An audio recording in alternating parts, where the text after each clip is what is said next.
Bismillahirrahmanirrahim. Assalamualaikum warahmatullahi wabarakatuh. Waalaikumsalam warahmatullahi wabarakatuh.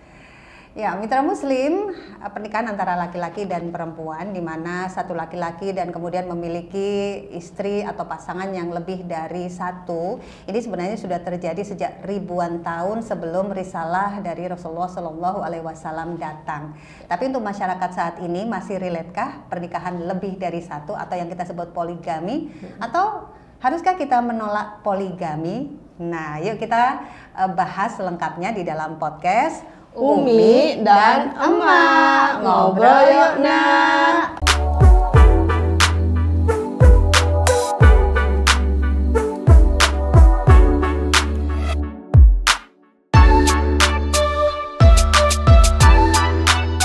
Ini bahasanya agak-agak sensitif gitu.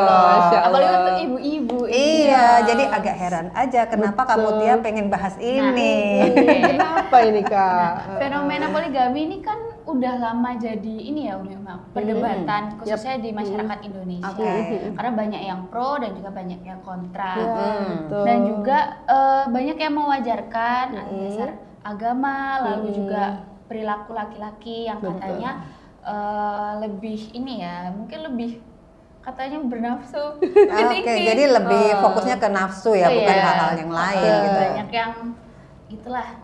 Lalu juga banyak yang menolak karena dirasa kurang adil bagi perempuan dan jadi sumber masalah baru yang lagi-lagi menjadikan perempuan dan anak menjadi korban.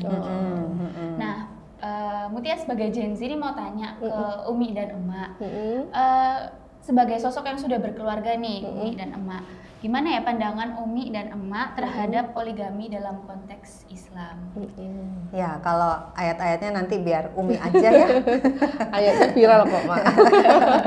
Ya, yang jelas paling utama adalah poligami itu dibolehkan dalam Islam kan Mi? Iya, dibolehkan. Jadi sebagai umat Islam yang kita harus berislam secara kafah, tentu nggak bisa bilang, oh aku nggak setuju sama poligami, karena itu berarti tidak setuju dengan aturan Allah. Tetapi saya yakin kalau kita semakin mempelajari Al-Quran itu sebenarnya banyak sekali kok syarat-syaratnya dan berat gitu loh, nggak segampang itu gitu ya.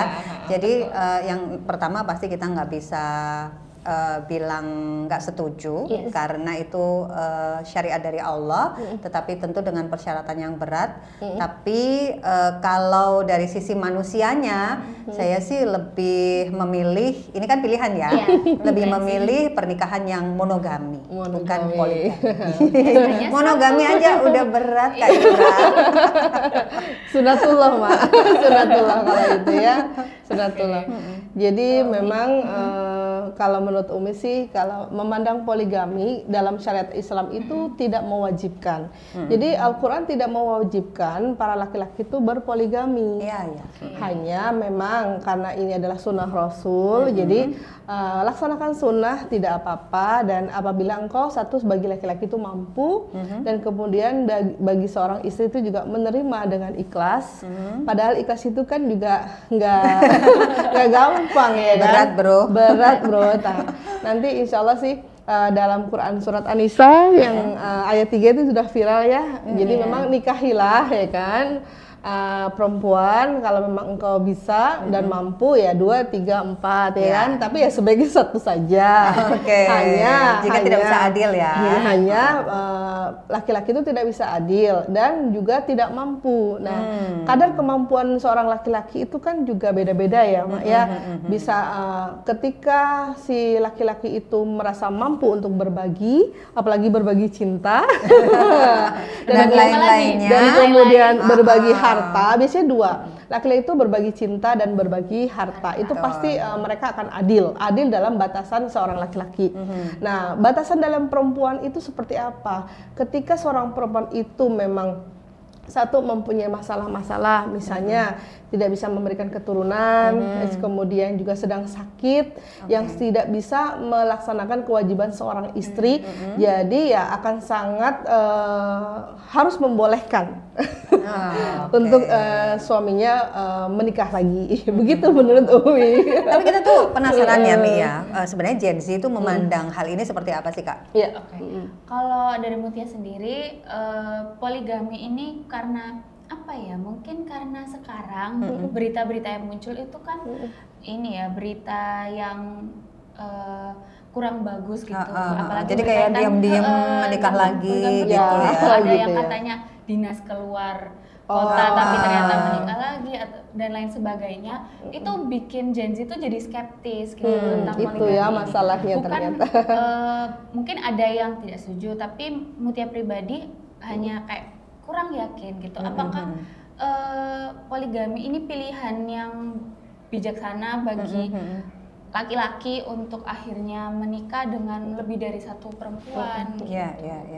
Karena kalau Mak sih memandangnya bukan hanya sekedar cinta sama harta tadi ya, Mi ya. Betul. Ada juga pendidikan loh, nggak gampang loh ya. Pendidikan kepada istri, kemudian kepada anak-anak itu kan tanggung jawab seorang laki-laki besar sekali. Pasti itu, Mak. Jadi saya membayangkan di dunia yang serba cepat dan huru-hara ini, kemudian harus berbagi seperti tadi kewajiban-kewajiban seorang suami itu kan ya nggak gampang. Artinya kan tanggung jawabnya dia kepada Allah itu luar biasa berat loh. Karena semua yang kita kerjakan itu pasti apa juga semua yang kita kerjakan, semua yang kita punya, yang kita miliki semua akan mendapatkan hisapnya.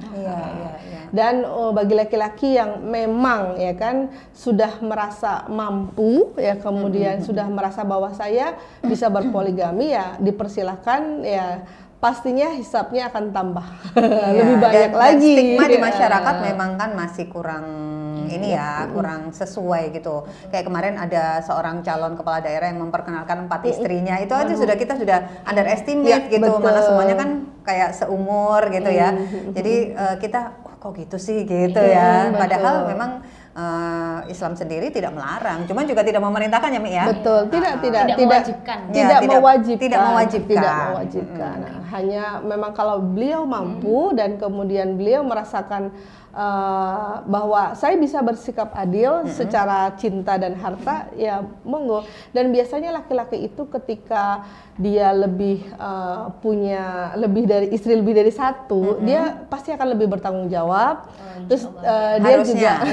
juga tapi kenyataannya nggak tahu. Dari pihak ini dari kacamata seorang ayah ya kan, seorang ayah yang saya kenapa berpoligami karena memang saya ingin punya banyak keturunan ya kan, dan saya mampu untuk membiayai mendidik anak-anak saya. Itu yang Umi dapatkan dari kisah nyata. Seperti itu. Betul. Jadi tergantung dari niat awal ya. Betul. Memang ada beberapa orang-orang yang memang tidak mempunyai ilmu berpoligami, janganlah berpoligami. Karena poligami itu berat bagi seorang laki-laki maupun sebagai seorang perempuan. Karena perempuan itu kan hatinya bagai kaca, retak-retak pecah gitu, mudah retak, dan sangat terbolak-balik ya, apalagi apa namanya, perempuan itu tidak bisa dia diduakan, tidak bisa, itu sunatullah. Mau nggak? Kak Mutia mau nggak diduakan? Ya? Nah, tadi kan Umi udah nyebutin ya, ada surah An-Nisa ayat 3 yang sering jadi rujukan tentang poligami. Nah, gimana sih ayat ini menjelaskan syarat dan batasan poligami? Ya, jadi di Quran surat An-Nisa ayat 3 ini bahwa Rasulullah itu memang menerima perintah ya. Rasulullah itu menikah banyak dalam konteks istrinya lebih dari 4 ya kan, itu karena memang pengkhususan dari seorang Rasul. Iya, dan semuanya atas perintah Allah ya. Semua pernikahan Rasulullah itu atas dasar perintah Allah, dan pada saat itu memang banyak sekali para syuhada Uhud ya yang meninggal, dan itu memang harus Rasulullah angkat derajatnya. Jadi di sini Rasulullah menikahi para janda-janda syahid Uhud ini, para pejuang Uhud ini. Mereka itu karena satu, jangan sampai dinikahi orang non muslim. Jadi harus diselamatkan agamanya, dan kemudian juga harus ditampung ya, atau dijaga anak-anak mereka supaya mereka tetap dalam Islam.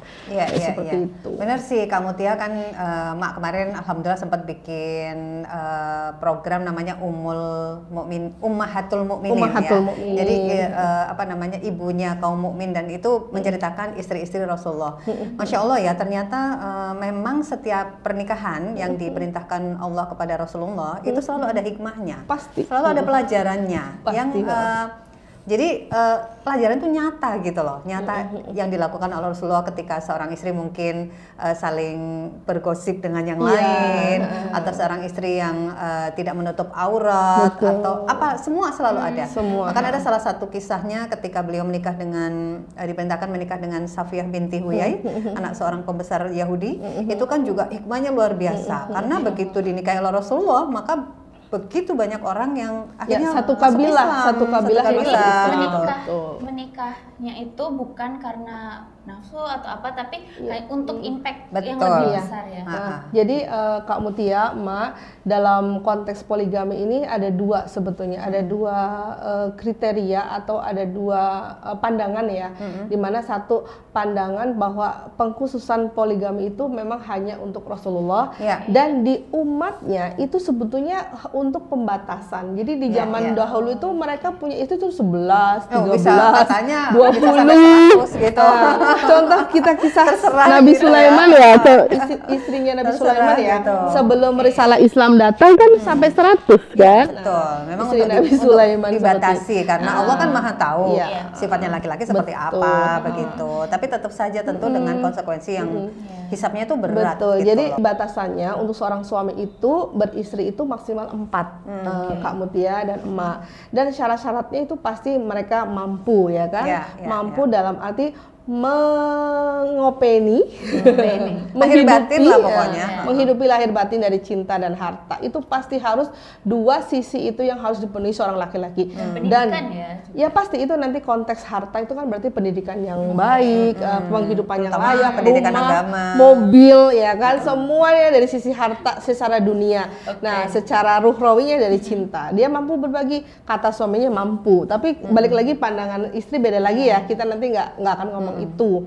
Dan satu lagi tadi bahwa batasan yang maksimal 4 itu karena pada zaman jahiliyah sebelum risalah Islam hadir itu istri-istri itu banyak sekali. Banyak sekali, jadi memang dibatasin seperti itu. Iya, di zaman Nabi Sulaiman juga kan.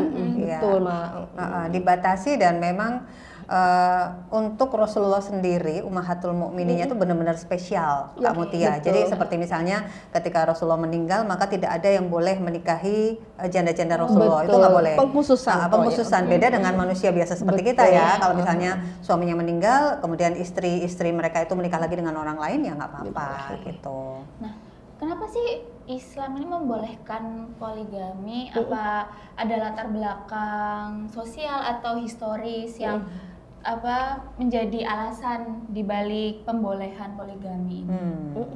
Gimana Mi? Itu kayaknya lebih ke penjelasan secara syariah. Betul. Jadi balik lagi ketika surat itu turun di An-Nisa ayat 3 itu memang pada dasarnya Allah itu sedang mengajarkan umatnya melalui sosok Rasulullah. Jadi ada 4 hikmah di mana poligami ini diadakan atau diperbolehkan.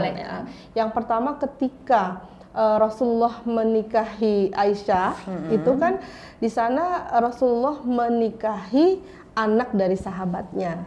Akhirnya terhubunglah satu kekeluargaan, jadi persatuan. Dan ketika Rasulullah menikahi anak dari Umar itu bukan Umar dulu, yang satu kabilah masuk Islam itu loh, Mak, Sofia ya. Sofia binti Huyai, yang itu Yahudi ya. Ya, itu karena Yahudi. Memang beliau kan kalah ya, musuhnya itu kan kalah. Kemudian ini kan menjadi tawanan ya. Ayahnya meninggal dan suaminya dia juga meninggal dan kemudian Rasul itu memerdekakan ini, kemudian dia dinikahi, akhirnya satu kabilah masuk Islam. Jadi itu hikmah politik. Jadi kekeluargaan, kemudian politik, apa lagi? Hikmah syariat. Syariat, ya. Hikmah syariat ketika Zaid bin Haris itu anak angkatnya Rasulullah, ya kan?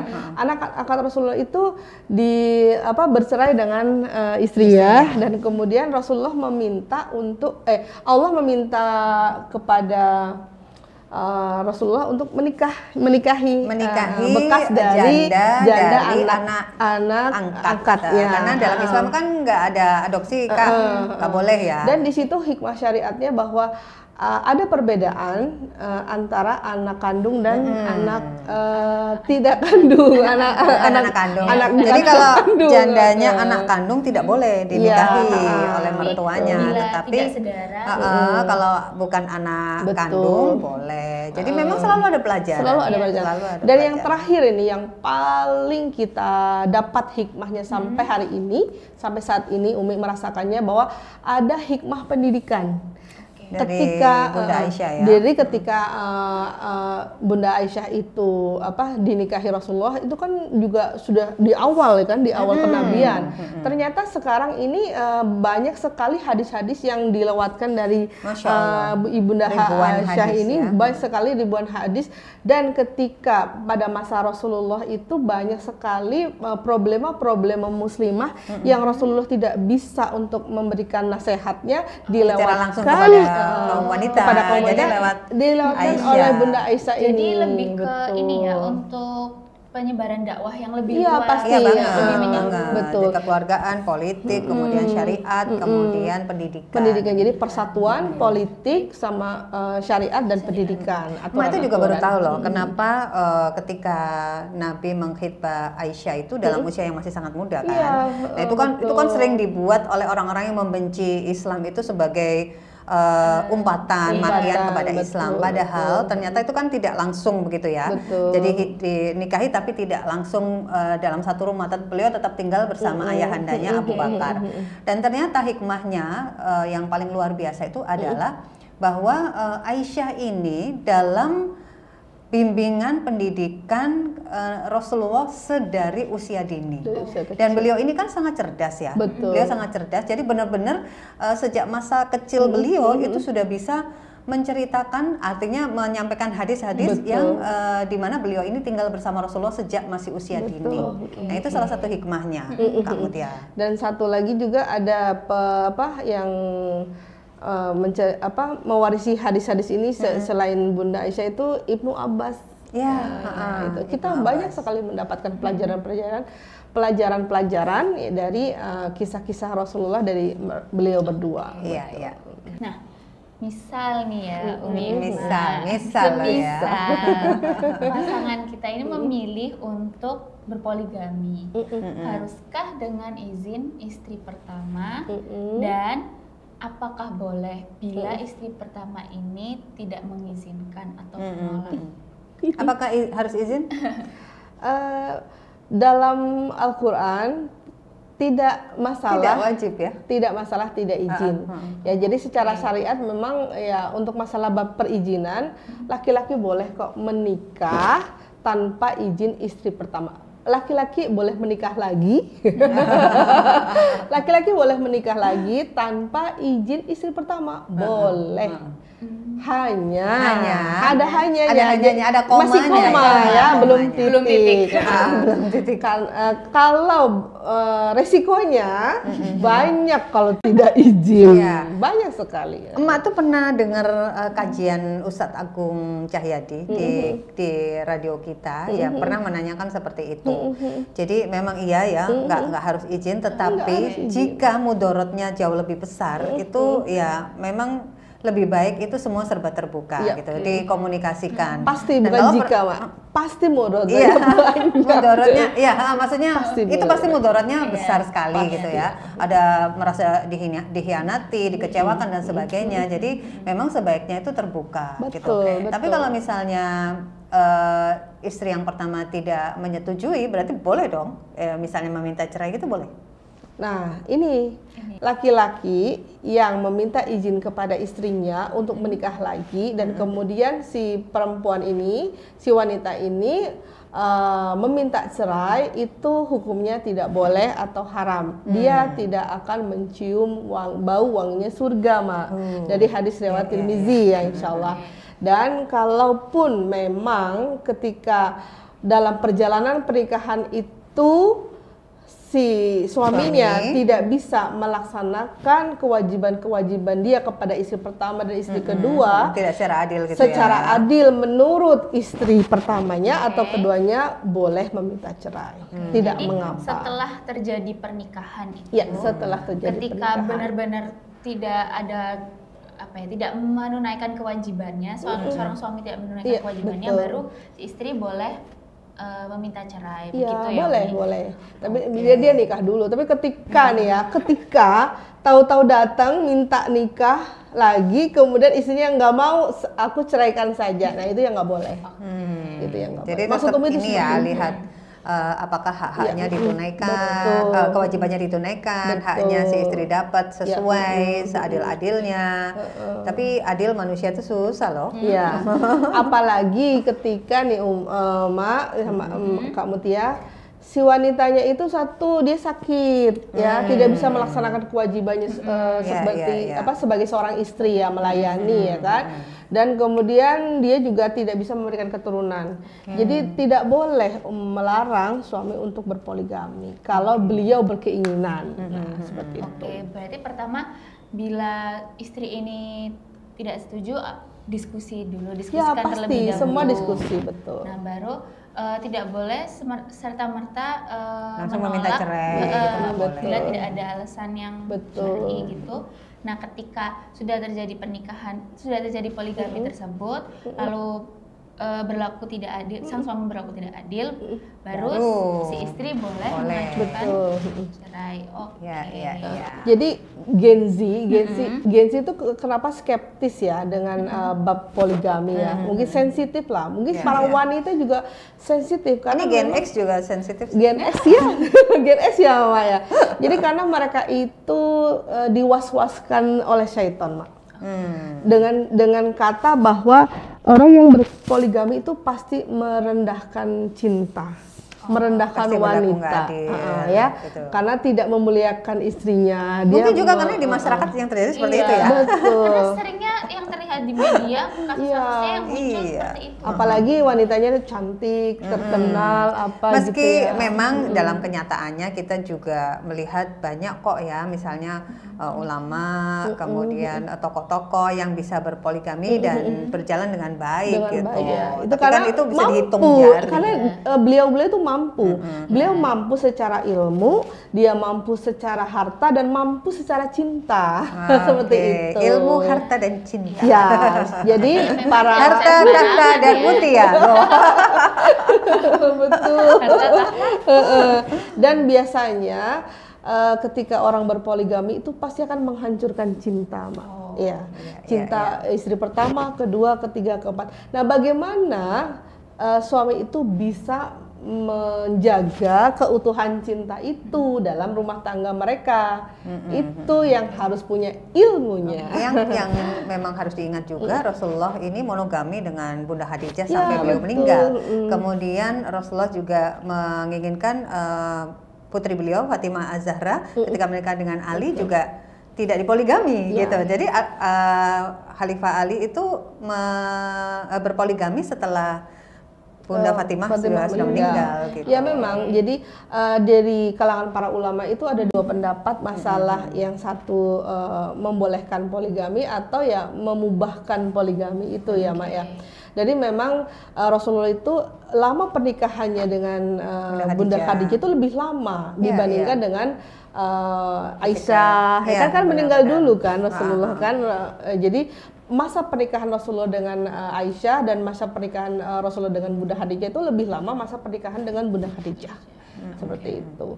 Dan kemudian ketika Rasulullah mendengar bahwa Ali, suaminya dari anaknya Fatimah Az-Zahra ya, Fatimah Az-Zahra itu, Rasulullah mendengar Ali akan menikahi putri dari musuhnya ini, Rasulullah bilang bahwa engkau sama dengan menyakitiku, menyakiti Fatimah sama seperti menyakitiku, dan aku tidak mau Fatimah tersakiti.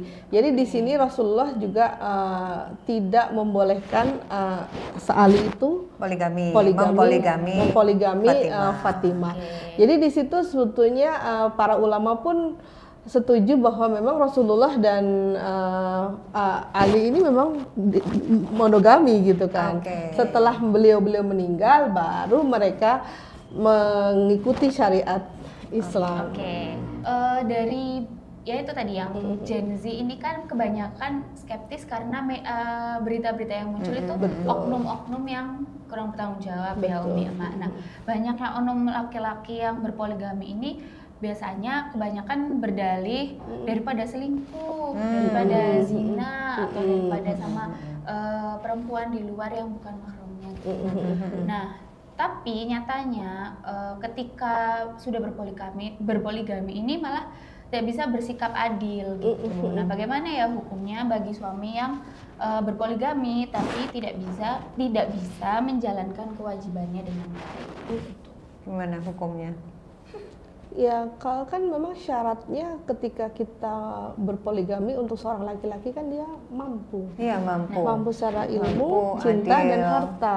Ya, kan? Ketika nggak bisa ya jangan. Ya, kalau itu dirasa tidak mampu, ya memang dan di Quran surat An-Nisa di ayat 129 ini, Mak dan Mutia, Allah pun sudah memberikan rambu-rambunya, sudah memberikan clue-cluenya bahwa engkau tidak akan mampu berlaku adil dengan kecondongan hatimu. Jadi jangan berhenti di An-Nisa 3 aja. Ada suratnya di 129 itu ya bilang bahwa memang engkau tidak akan mampu. Allah sudah kasih tahu kamu tidak akan mampu. Seperti itu. Sudah kadung terjadi. Nah, bila sudah kadung terjadi, ya bagaimana menjaga keharmonisan rumah tangga. Kita itu sebagai seorang wanita untuk bisa menjaga keharmonisan rumah tangga sehingga suami kita tidak melihat rumput tetangga lebih hijau, berpaling kepada orang lain. Kita harus punya 6 sifat yang harus kita hindari. Kita tidak boleh mempunyai 6 sifat ini yang harus dihindari. 1, suka mengeluh. Rumah salah, suami duduk di sini salah, suami ini salah, anak salah. Ya, suka mengeluh. Rumah tuh rasanya nggak ada yang baik, nggak ada yang beres. Nah, itu nggak boleh. 1, suka mengeluh. 2. Terus yang kedua itu mengungkit kebaikan. Aku sudah begini, aku sudah begitu. Kamu belum ini, kamu belum itu. Nah, itu kan juga sumpek ya untuk seorang suami ya, apalagi dia sudah bekerja di luar. Dan yang ketiga, dia merindukan suami orang. Itu loh, lihat suaminya membanding-bandingkan suami sendiri dengan orang lain tuh nggak boleh. Enak ya punya suami yang seperti ini, seperti itu, kayak aktor Korea gitu ya. Pokoknya seperti itu, ngelihat laki-laki itu lebih baik, laki-laki di luar sana. Janganlah Kak, jangan. Dan kemudian dia tidak bersyukur dengan apa yang ada. Jadi pengennya apa yang tidak ada. Karena dia tidak bersyukur dengan apa yang ada. Jadi qanaah lah Kak sebagai kamu seorang. Merasa cukup dengan pemberian Allah. Betul. Dan yang kelima, itu dia lebih suka dandan untuk keluar daripada dandan di rumah. Dan dandannya itu dia juga sampai melalaikan tugas-tugasnya sebagai seorang istri. Tapi di rumah juga jangan pakai sanggul gitu ya. Jangan pakai kebaya gitu. Pakai baju pengantin, setrika. Aduh, ya nggak gitu banget juga ya. Seperti itu. Artinya terlihat cantik di mata suami. Dan kemudian juga jangan pernah melakukan dosa. Dosa apa saja, dosa yang pasti ketika kita bermaksiat ya. Karena manusia ini selalu melakukan dosa ya. Jadi kita memang harus banyak istighfar, harus banyak taubat. Betul. Gitu. Dan kalau bisa ya ke majelis taklim lah untuk belajar ilmu ya. Di mana saja ya, termasuk di Suara Muslim. Di Suara Muslim, insyaallah. Seperti itu Kak. Nah, tadi kan kita sudah bahas poligami dari sudut pandang pasangan ya, suami atau istri. Betul. Nah, sekarang gimana sih cara menjelaskan konsep poligami ini ke anak-anak atau anggota keluarga yang lebih muda agar mereka tuh nggak serta-merta hanya menerima informasi dari luar saja yang belum dari tentu sosial itu media belum tentu itu benar atau valid gitu. Kalau Mak sih yakin sekali bahwa dalam sebuah keluarga itu yang paling dilihat oleh anak-anak itu adalah contoh yang kita lakukan gitu ya, contoh yang kita lakukan. Betul. Nasihat mungkin kadang-kadang tidak dilaksanakan oleh anak-anak, tetapi ketika mereka melihat kita, maka mereka mudah untuk meniru, untuk melakukannya. Jadi kalau mereka melihat ayah dan ibunya adalah pasangan yang damai, yang tidak banyak konflik, kalaupun ada konflik bisa menyelesaikan, kemudian saling mencintai, saling respect, menghormati, menghargai satu sama lain, maka anak-anak juga pasti dalam hatinya akan terekam gitu, bahwa buat apa cari orang lain lagi gitu ya. Sementara mereka melihat ayah dan ibunya ini dalam kondisi yang harmonis dan menyenangkan, dan itu suasana itu yang akan terbangun di pikiran mereka gitu. Kalau Umi untuk para Gen Z ya, ketika melihat sudut pandang untuk poligami itu disyariatkan dalam Islam yang ada di Quran Surat An-Nisa ayat 3, dan itu harus kita aminkan, harus kita ikuti syariat itu, tetapi tidak perlu untuk mewajibkan. Jadi kita tidak wajib kok untuk punya istri. Jadi tidak boleh tidak setuju. Iya. Kita harus setuju, tapi tidak mengapa tidak melakukannya. Iya, karena bukan kewajiban. Karena bukan kewajiban. Dan kalau memang engkau mampu bisa untuk beristri lebih dari satu, dan kemudian engkau juga paham ilmunya bagaimana membahagiakan seorang istri, nggak apa-apa, Umi persilahkan. Tapi ingat ya warning di Al-Quran tadi bahwa manusia itu susah untuk berlaku adil. Bagaimana engkau persiapkan ya para Gen Z yang memang ini dari pihak laki-laki ya, Gen Z yang laki-laki, bahwa kalau memang kamu melihat bahwa poligami itu terlihat enak, nggak apa-apa, coba sebelum engkau berpoligami, dalami dulu ilmunya, apalagi ilmu tentang rahasia hati wanita.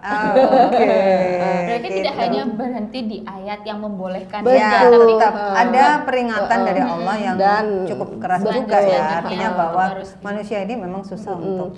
Dan untuk para Gen Z laki-laki juga lanjutan dari surat An-Nisa 3 itu ada surat An-Nisa 129, di sana bahwa Allah sudah mengatakan bahwa engkau tidak mungkin bisa bersikap adil. Jadi ya waspadalah. Jadi waspadalah. Ini Gen Z laki-laki. Untuk Gen Z perempuan, jikalau engkau mendapati pasangan hidupmu ingin atau izin berpoligami, bahwa engkau akan mendapatkan satu pahala yang besar. Bukan berarti engkau akan masuk surga ya, hadisnya nggak ada.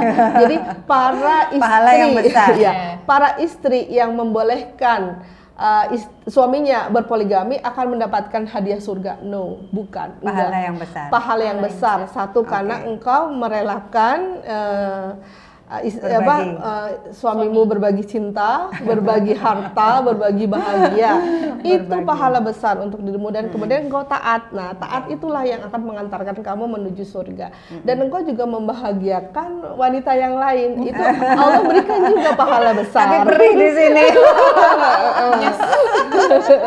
Tapi alhamdulillah qadarullah, Umi juga punya banyak sekali teman-teman yang memang dipoligami oleh suaminya, dan mereka memang di awal-awal rasanya sakit. Kemudian mereka belajar ilmunya, akhirnya mereka lepas. Karena apa? Cintamu bukan untuk suamimu, cintamu hanya untuk Allah. Kalau Umi? Cintanya Umi untuk Allah dong. Dan Umi nggak masalah ketika suami Umi minta izin untuk poligami, insya Allah Umi nggak masalah. Nggak masalah, hanya jadilah sosok Rasulullah. Hadijah meninggal dulu ya. Jadi Umi meninggal dulu. Ini ada boleh, tapi ada peringatan lebih lanjut ya. Ada komanya. Hidup belum titik. Nggak apa-apa, poligami diperbolehkan. Oke, berarti poin yang di-highlight dari obrolan kita hari ini tuh yang pertama, boleh, tapi ada peringatan selanjutnya. Betul, ada step-stepnya lah. Juga ternyata Rasulullah ini menikah atau berpoligami itu bukan serta-merta keinginan beliau, pribadi, tapi pribadi. lebih untuk tujuan dakwah, tujuan persatuan, pendidikan. Ada 4 Politik. hikmah ya, 4 hikmah Kak. Ah. 4 hikmah poligami Rasulullah. Iya, iya. Dan juga tetap apa ya, bisa menghargai satu sama lain ya, antara Pastinya. suami dan istri. Terbuka Poligami maupun juga. monogami itu Iya. harus saling menghargai satu sama lain. Ya jadi kayak gitu sih Kak Mutia, seperti yang udah Kak Mutia sampaikan tadi, memang itu boleh tapi tidak wajib dan syaratnya berat. Ya. Itu. Tapi menurut mitra muslim seperti apa? Boleh Seperti ya apa? nanti komen di podcastnya Umi dan Emak Ngobrol Yuk. Nak. Terima kasih selalu nonton Iya. podcast Umi Emak. Ya, Assalamualaikum warahmatullahi Waalaikumsalam wabarakatuh. warahmatullahi wabarakatuh.